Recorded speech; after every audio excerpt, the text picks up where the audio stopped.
A continuación viene la charla del doctor Albert Jadot Plarumani, que va a hacer una conferencia virtual acerca de los anticuerpos monoclonales en Alzheimer. La especialidad del doctor es neurología, él es de España.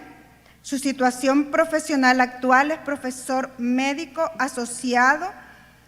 a la Facultad de Medicina de la Universidad de Barcelona. La formación académica, doctorado en Medicina de la Universidad de Barcelona.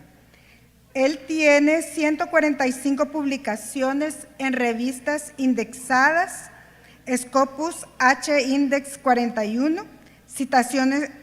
totales 5.967 y numerosas comunicaciones en congresos nacionales e internacionales. Es un neurólogo de la unidad de Alzheimer y otros trastornos cognitivos del Hospital Clínico, con experiencia asistencial en la valoración de pacientes con alteraciones cognitivas. Además, es profesor médico asociado de la Facultad de Medicina de la Universidad de Barcelona, investigador acreditado del IDIVAPS e investigador del grupo Cibernet, con más de 140 publicaciones en revistas indexadas. Ha liderado o participado en múltiples proyectos nacionales e internacionales, destacando ser el investigador principal de 3 proyectos FIS y una intensificación para la investigación y obtención como director de un contrato predoctoral, así como investigador principal de la Universidad de Barcelona de 2 ensayos clínicos internacionales.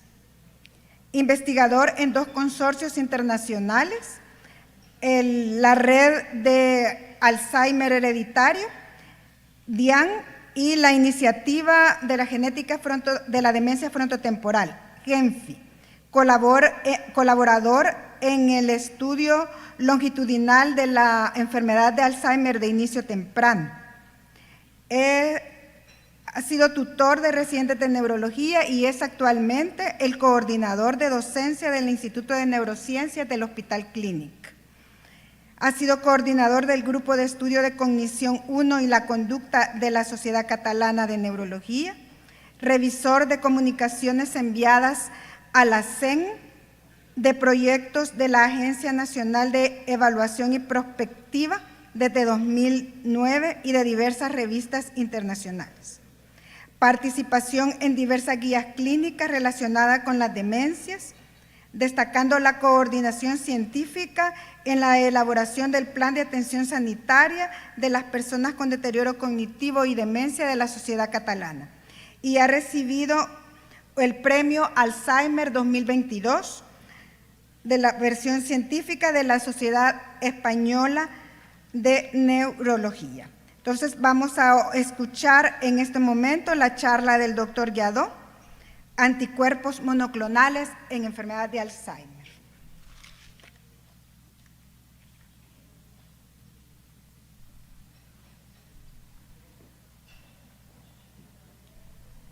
Buenos días y muchas gracias por la invitación. Para mí es un placer poder estar en este congreso y explicar un poco el tema que me han propuesto, que son una actualización de los anticuerpos monoclonales en la enfermedad de Alzheimer, especialmente los anti-beta-amiloide.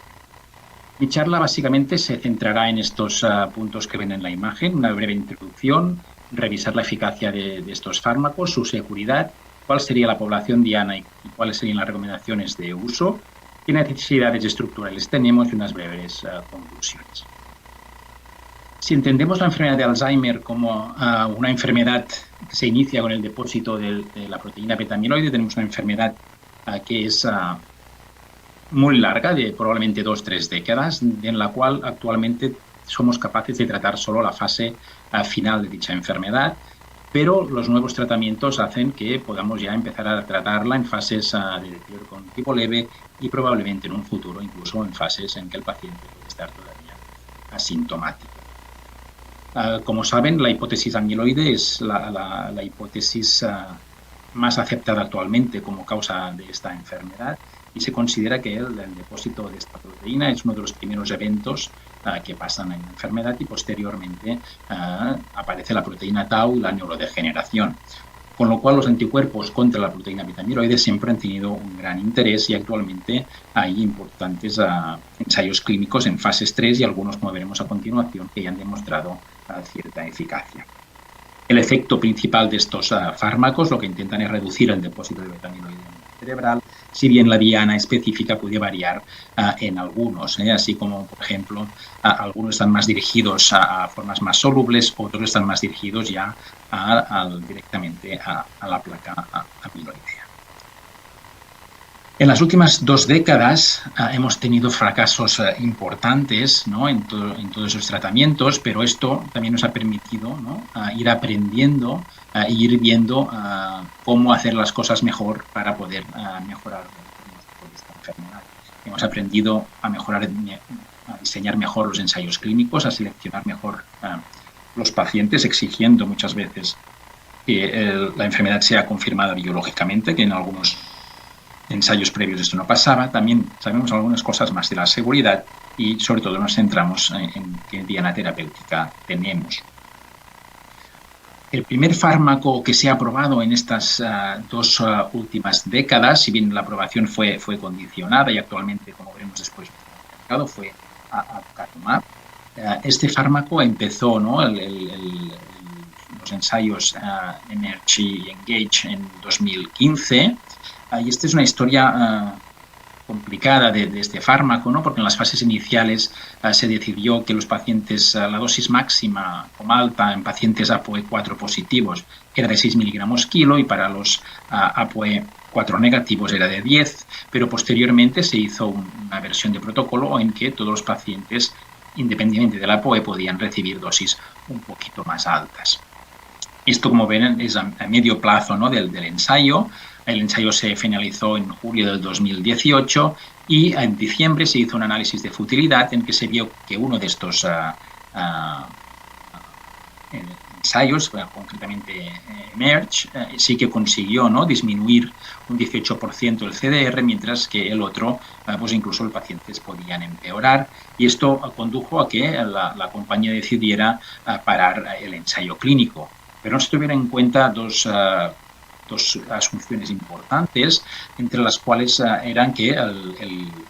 tratamiento tenía un efecto similar en los 2 ensayos, y esto no es verdad, porque en uno de los 2 había más pacientes con dosis más altas, y también que el tratamiento no cambiaba a lo largo de la enfermedad, y sí que cambió porque incluso algunos pacientes pasaron a dosis un poco superiores y, por tanto, se vio que tanto el tiempo como la dosis podían cambiar el pronóstico. Esto hizo que un análisis posterior pues se pudiera comprobar que realmente en el estudio Emerge había una reducción del 22% del CDR y, por lo tanto, pues en este estudio demostraban una eficacia, si bien en Engage esto no se confirmaba. También en ambos estudios sí que se demostró que realmente el aducanumab bajaba de forma muy significativa los niveles de amiloide a nivel cerebral y, por ejemplo, bajaban, ¿no?, en el caso de Emerge 71%, 59% en el caso de Engage. Y también que prácticamente la mitad de los pacientes en Emerge y un tercio de los pacientes con Engage normalizaban los niveles de proteína amiloide, por lo tanto, prácticamente el cerebro se podía considerar que estaba sin proteína amiloide. También veíamos en ambos estudios un efecto positivo, ¿no?, en los niveles plasmáticos de proteína tau 181 y también en los biomarcadores en el líquido e incluso en los pocos pacientes que tenían un estudio de PET con tau. Por lo tanto, uno de los ensayos demostró un cambio significativo tanto en el endpoint primario como en los secundarios. En cambio, el otro no demostró esta eficacia, pero sí que ambos fármacos demostraron que eran capaces de reducir a los marcadores fisiopatológicos de la enfermedad en función del tiempo de administración y también de la dosis. Y con estas premisas se hizo por la FDA una aprobación condicionada a que se tenía que demostrar la eficacia clínica en un nuevo ensayo. Ese nuevo ensayo fue Envision, que se empezó a realizar, pero muy recientemente, en enero de este mismo año, Biogen decidió, pues, probablemente más por una estrategia comercial que por causas de eficacia o de efectos secundarios, que realmente en la nota decían que no era por esto, se decidió una discontinuidad tanto de la comercialización del fármaco como de todos los ensayos que estaban en funcionamiento, y por lo tanto este fármaco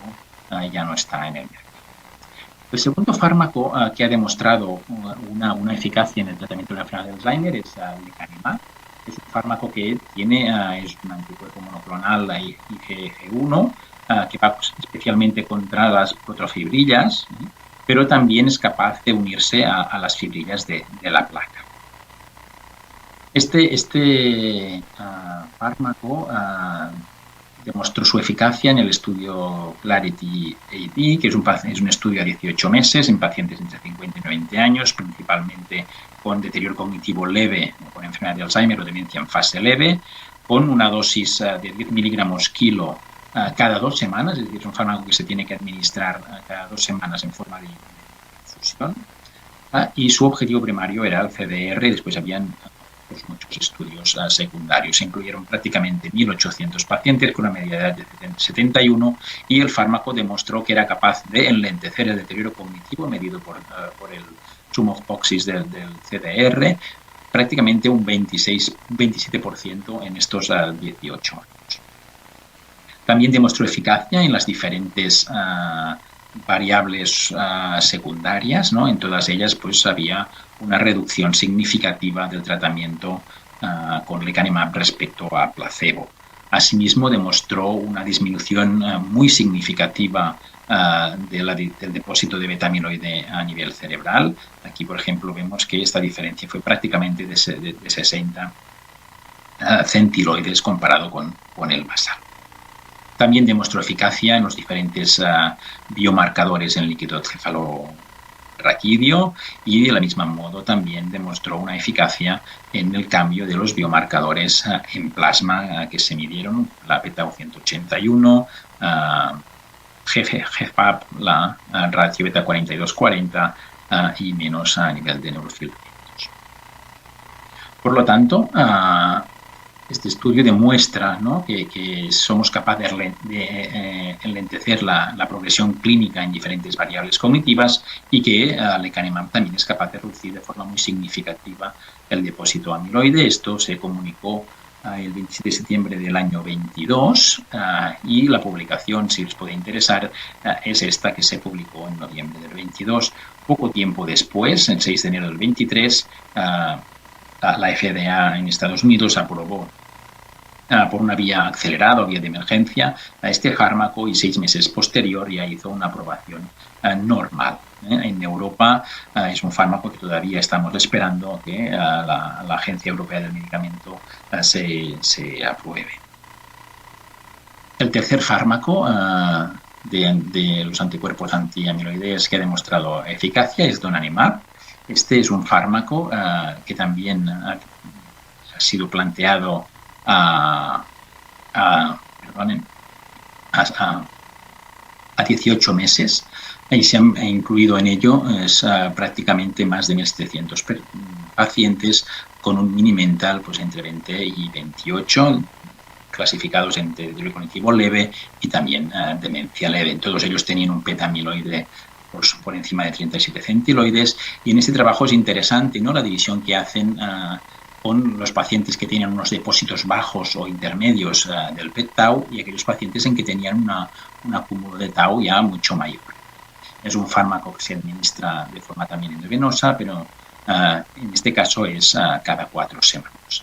El objetivo primario de este ensayo es esta escala cognitiva, y lo que vemos es que realmente este fármaco disminuye un 35%, ¿no?, la progresión del déficit cognitivo en el paciente. Vemos que esto pasa especialmente en el grupo con menor depósito de tau, y cuando hacemos los dos grupos combinados entre los concentraciones bajas, medias y las altas, sigue siendo efectivo, pero su reducción no es tan significativa y sería alrededor de un 22%. También donanemab ha demostrado eficacia en todas las otras variables cognitivas secundarias, y aquí, por ejemplo, como cosa más significativa, teníamos el CDR, que es la escala que medía lecanemab, y aquí vemos que la reducción o el enlentecimiento es todavía mayor que lo que veíamos previamente, y en el grupo de tau baja llegaría a un 36% y en global prácticamente del 29%. La disminución en este caso del depósito de amiloide todavía es más significativa de los casos previos, y es capaz el fármaco de reducir prácticamente 89 centiloides a lo largo de estos años, viendo que a las 24 semanas 1 de cada 3 pacientes ya tendría niveles por debajo del dintel de positividad del beta-amiloide, cifra que subiría al 71% a las 52 y prácticamente el 80% a las 76 semanas. En el caso de los depósitos de tau combinados, bajos y altos, este porcentaje también es significativo, quizá un poquito menor que el que veríamos solo en pacientes con tau baja. También donanemab, igualmente que hemos visto con lecanemab, demuestra, ¿no?, que es capaz de alterar o de mejorar los diferentes biomarcadores plasmáticos medidos, en este caso especialmente la beta-217 y GFAP. Por lo tanto,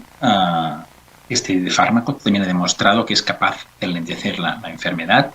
probablemente un 35% más o menos en relación a placebo, y esto significa que un 40% de los pacientes no pasan, ¿no?, de deterioro cognitivo leve a demencia leve o de demencia leve a demencia moderada. Y se ha hecho un cálculo que más o menos esto significaría que seríamos capaces de enlentecer la enfermedad entre 4,4 meses y 7,5 meses durante este periodo de los 18 meses. Y evidentemente la reducción de depósito de amiloide a nivel cerebral es muy significativa. Estos resultados se presentaron en julio del 2023 con una gran expectación en el congreso en que se presentaron, el mismo día que salió este trabajo, pero tras estos meses todavía estamos pendientes de la aprobación tanto de la FDA como de la EMA a nivel europeo. Un resumen de los fármacos, lo que vemos es que como más son capaces de reducir el depósito de amiloide, más mejoría clínica podemos observar, y aquí tendríamos los fármacos que hemos comentado. Aducanumab, en uno de los dos trabajos, ha sido capaz de reducir un 22% el CDR, lecanemab un 27%, donanemab un 36%, y otros como gantenerumab pues no han sido capaces de demostrar una eficacia, y aquí vemos también pues la capacidad de reducir el porcentaje de depósito de beta-amiloide, que puede llegar a ser tan significativo como el 80% en donanemab. Pero evidentemente no todos son siempre buenas noticias, ¿no? Y también tenemos que en estos fármacos estar muy pendientes de la seguridad y de sus posibles efectos secundarios. Entre ellos, los dos más frecuentes serían las reacciones relacionadas con la propia infusión del fármaco y lo que se llaman las ARIAs o alteraciones en las imágenes relacionadas con el amiloide. Dentro de las reacciones relacionadas con la infusión, vemos que ocurren probablemente en poco menos de un tercio de los pacientes y mayoritariamente son leves, moderadas, y nos pueden causar un poco de fiebre, un síndrome gripal con escalofríos, malestar, dolores generalizados, articulares, náuseas, vómitos, hipohipertensión. Esto sería lo más frecuente, pero como decía, prácticamente todos los casos son entre leves y moderadas, y suelen ser principalmente en la primera dosis, y después no se repiten habitualmente. En caso que se repitieran, se puede dar siempre un tratamiento preventivo, ¿no?, con paracetamol o algún antihistamínico, o lo que se considere adecuado en cada uno de los pacientes. Otro tema que sí que es más complicado serían las alteraciones en las imágenes relacionadas con el amiloide o también, como os decía, conocidas como ARIAS. Y estas básicamente pueden ser inflamatorias o en forma de edema o hemorragias. Y pueden ser tan significativas que en algunos de los estudios, en casos del APOE4/4, pueden llegar incluso al 40% de los casos. Y si bien mayoritariamente son asintomáticas y se pueden resolver sin hacer nada, en algunos casos parando el tratamiento, en otros incluso se podría continuar el tratamiento, sí que en un pequeño porcentaje de los casos pueden ser formas graves, incluso se han descrito, como veremos a continuación, algún fallecimiento que se podría estar relacionado con dichos fármacos. Por lo tanto, viendo esta información, se recomienda siempre realizar un estudio del genotipo APOE antes de iniciar el tratamiento para explicar el posible riesgo que tendría en el paciente, y también, como veremos después, es muy recomendable hacer resonancias durante el seguimiento del paciente. Si vemos estos efectos secundarios un poquito con diferentes gráficas, aquí veis unas imágenes que explicarían, ¿no?, el efecto edematoso. Vemos que las áreas E frecuentemente suceden en las primeras dosis de tratamiento, y aquí podemos ver, ¿no?, la frecuencia diferente entre los diferentes genotipos del APOE. En azul serían los casos homocigotos 4/4, en verde los heterocigotos con una copia de la APOE4, y en rojo pacientes que no serían portadores de ningún alelo APOE4. ¿Esto qué nos indica? Pues vemos que, a pesar de que la incidencia global podría estar alrededor del 13%, vemos que pacientes que son APOE negativos, esta incidencia es del 6,5%, y que pasamos a prácticamente el 34% en casos de homocigotos. Por tanto, 1 de cada 3 pacientes APOE4/4 tendría un área E, y de las cuales 1 de cada 10 pacientes podría ser esta sintomática. Las áreas hemorrágicas son en general aisladas, poco frecuentes. Vemos que aquí en la gráfica prácticamente, cuando es el área aislado, es una frecuencia muy similar al placebo, si bien cuando son concurrentes al área E sí que vemos que también suceden más a menudo en las fases iniciales, y que sí que tienen una frecuencia bastante elevada. En donanemab este perfil se repetiría. Veríamos que tanto las áreas E como las áreas H tienen una frecuencia mucho más elevada en pacientes con APOE, especialmente en pacientes homocigóticos. Y si vamos un poquito más al detalle, en casos de complicaciones más graves, como podrían ser pacientes que fallecieron, vemos que durante el ensayo clínico con donanemab hay 26 pacientes que fallecieron, 16 en el grupo de fármaco y 10 en el grupo placebo, de los cuales se han considerado relacionados con el tratamiento 3 pacientes en el grupo donanemab y 1 paciente en el grupo placebo. En el caso de lecanemab tendríamos unas cifras relativamente similares, ¿no?, con 24 muertos a lo largo de todo el tratamiento, pero solo 3 de estos serían causados por hemorragias intracerebrales, 1 de las cuales pasaría en el grupo control y 2 pasarían en el paciente con lecanemab,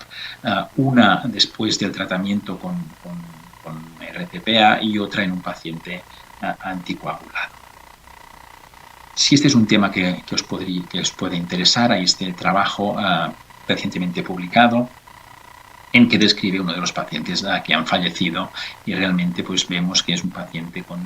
una APOE4/4 y con una angiopatía amiloidea cerebral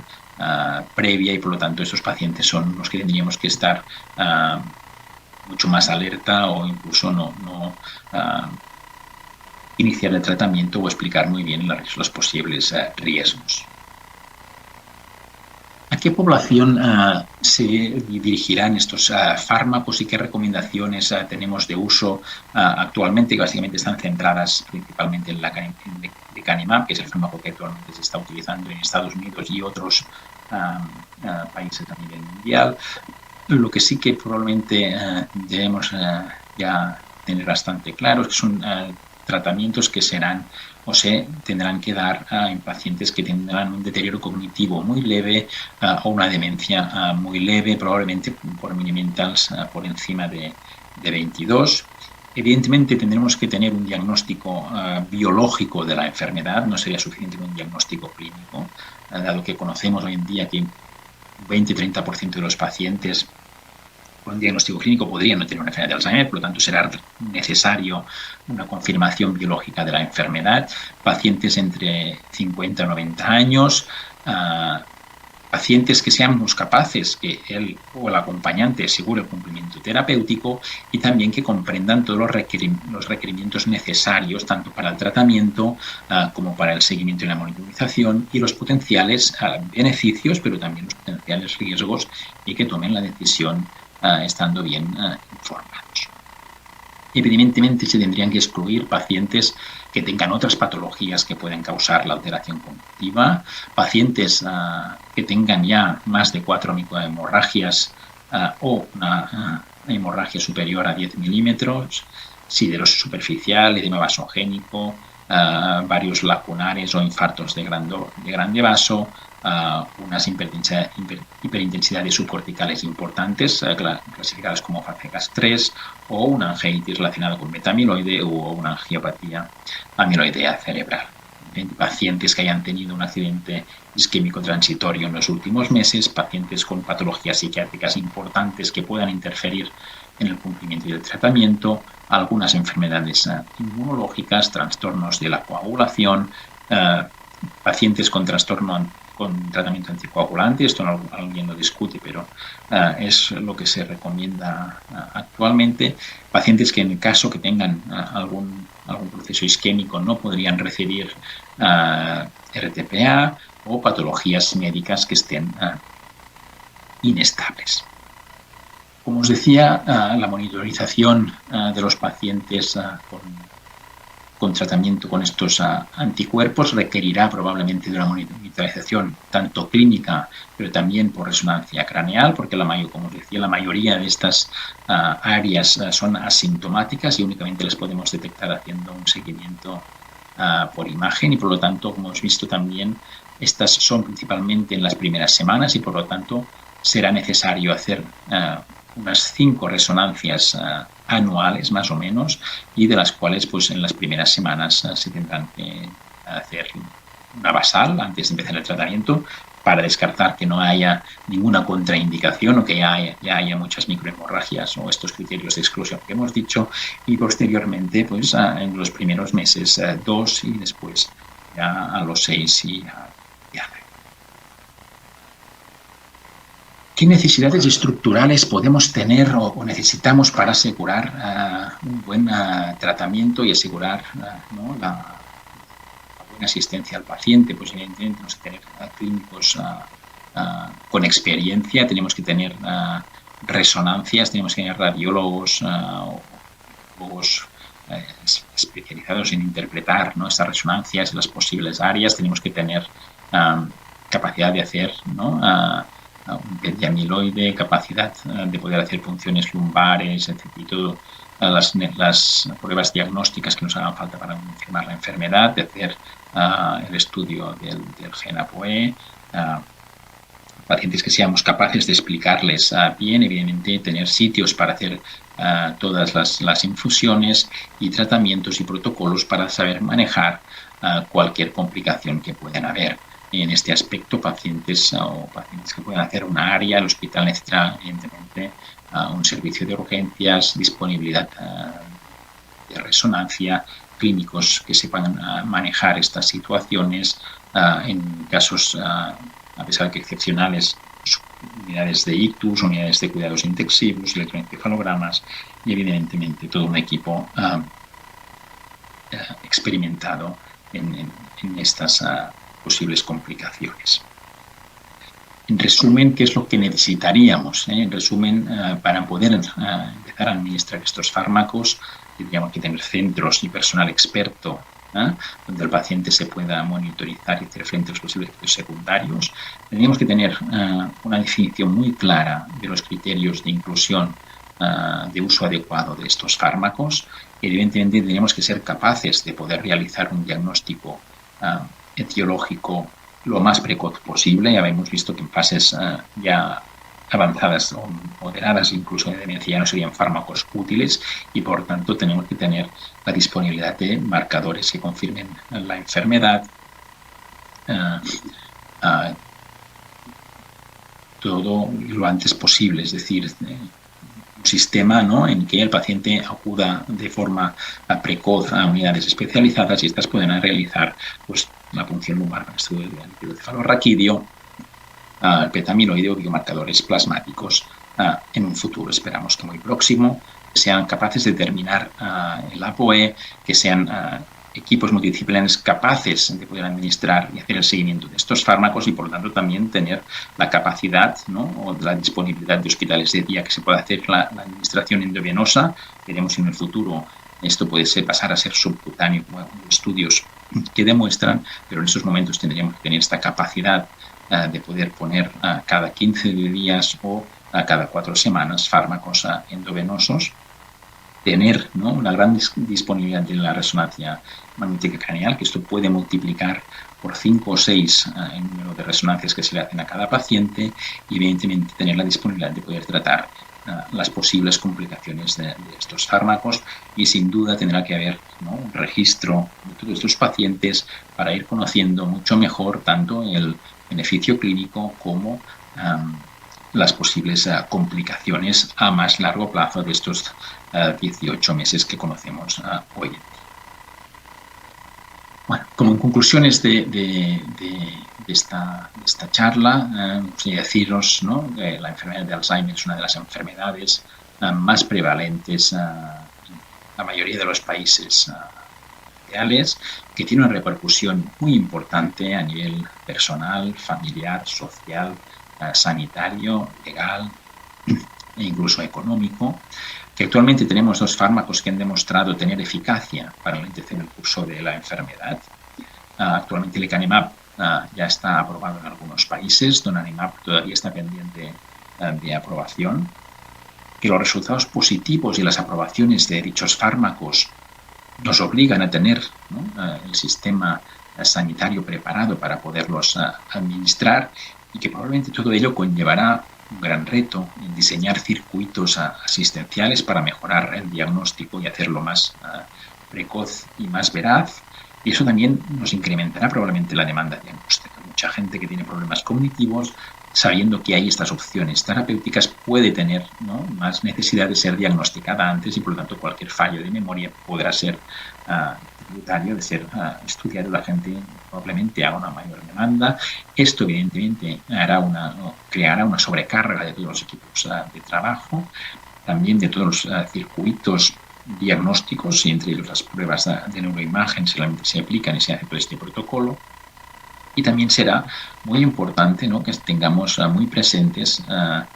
y la capacidad para poder explicar bien los beneficios, bien los potenciales riesgos al paciente, a su entorno, a la necesidad